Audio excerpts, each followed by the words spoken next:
Hi, I'm Myles Bush, CEO of MyBayut Real Estate.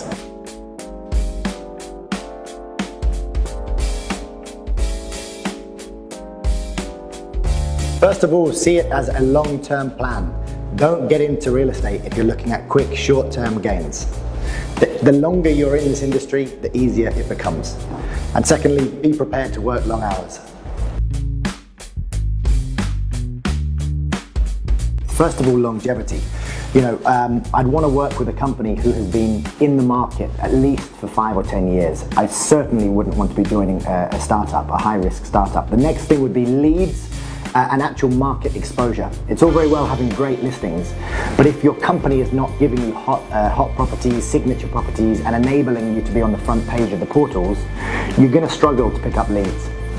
The next thing would actually be the internal support structure in terms of, do they have company drivers? Do they have an in-house marketing team? Do they have administration help? And actually, a facility in place that will make your life a lot easier on a daily basis. The next thing would be the actual commission structure. I know that there are companies out there that offer 70% commission, but you've got to remember that 70% of nothing is still nothing. So I'd actually be looking at the opportunities and the lead production a lot more than just the percentage. The last thing would be training. Training is not just a one-off thing, it's a constant thing. We should always be learning, we should always be adapting and developing. So yeah, they'd be the things that I'd be looking for from my company. Mandatory training, which here in Dubai is rarer. But in addition to that, I'd want on-the-job training. I'd want somebody to come out with me on viewings if I'm struggling. I'd want somebody to be able to listen into my calls through the call tracker and actually give me some constructive advice of how I could improve on the telephone. I'd want advice in looking at my marketing. Are my listings clean, concise, and sharp? Even the MyBayut Academy, I think, is fantastic. And these are the things that I would expect as a minimum from my employer. They're not thinking about their own goals. They're actually thinking about what the client needs first.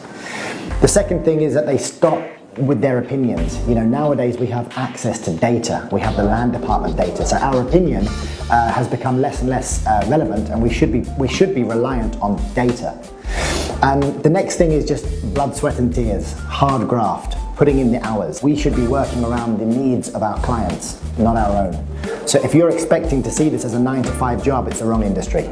This is a job where, yes, you can make a hell of a lot of money, but be prepared to work those weekends. Be prepared to work during the evenings and put in the time. Focus in an area. Be a real expert of that area and make sure that that area is a place that you love and that you actually believe in. The next thing would definitely be to ask for referrals. Don't presume that your clients are going to give you referrals. Go and ask for them. Keep your word. Always keep your word. And that could be to external brokers, that could be to your buyers, your sellers, your landlords. Be on time, keep your word, be a professional. And the last thing for me, have a daily plan. Have a daily plan, have a reason why you're coming in, have very, very clear goals of what you want to achieve across the course of that day. Thanks for your time, and hopefully my advice has been of some help.